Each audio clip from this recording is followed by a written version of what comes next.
Je me tiens debout dans ma prière, le cœur battant, l'âme parfois distraite. Mon esprit s'égare, mes pensées divaguent.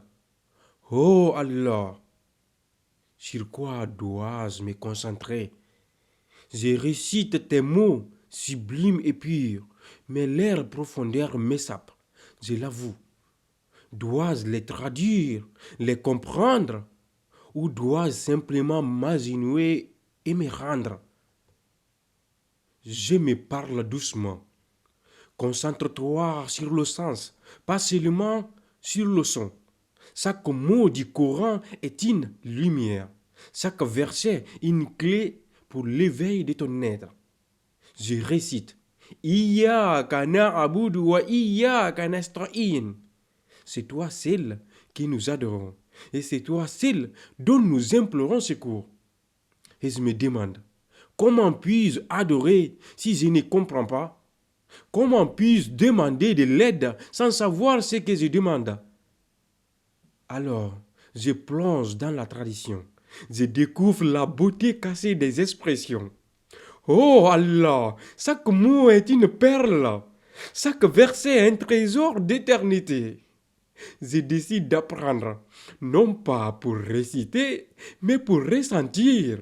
Je traduis en poulard, en français, pour que chaque mot devienne une prière sincère.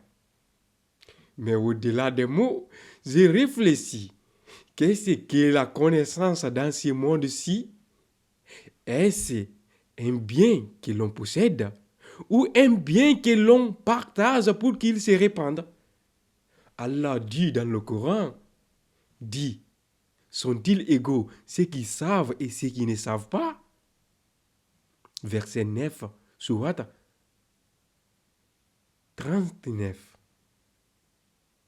Et je me demande, suis-je de ceux qui savent ou de ceux qui refusent d'apprendre?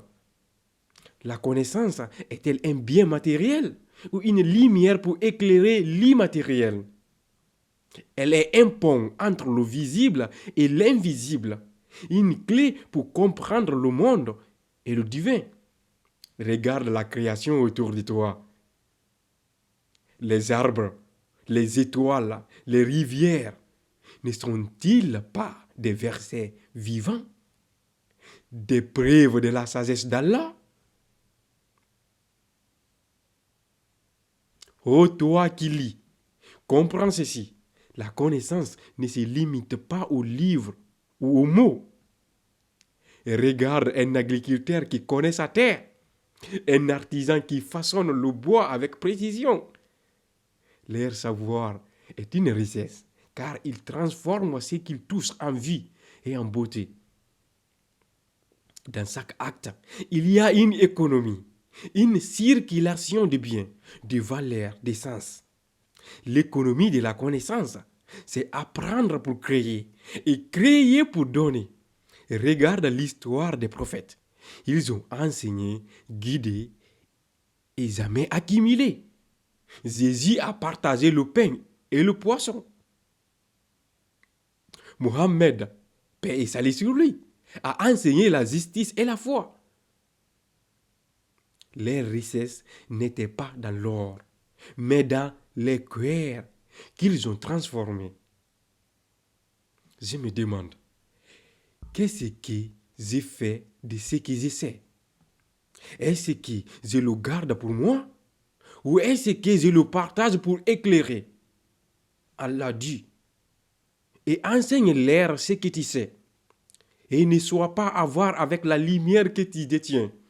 Alors, je décide de ne plus attendre, de transformer chaque savoir en acte vivant.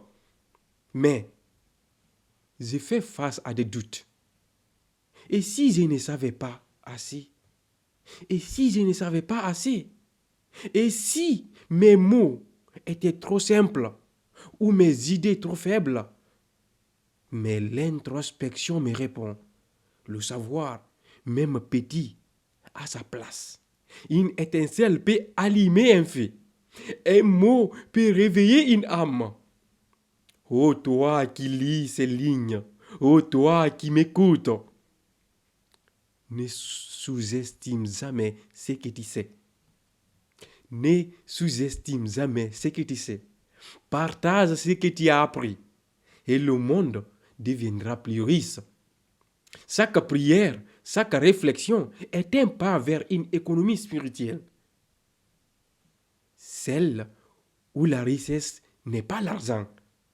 Celle où la richesse n'est pas l'argent, mais l'amour, la sagesse et la foi vivante. Ô Allah, fais de moi un serviteur de la connaissance, un noble guide pour ceux qui cherchent la lumière. Aide-moi à comprendre tes paroles et à les transmettre avec clarté et amour. Fais de moi et de ma vie une économie du bien, où chaque acte est un investissement pour l'au-delà. Et rappelle-moi toujours que le savoir sans partage est une richesse gaspillée. Que ce poème dialogue avec chaque âme, inspire à apprendre, à réfléchir et à partager dans une quête de lumière et d'amour divin. Inch'Allah. Yo Allah jabin du'a. Amina.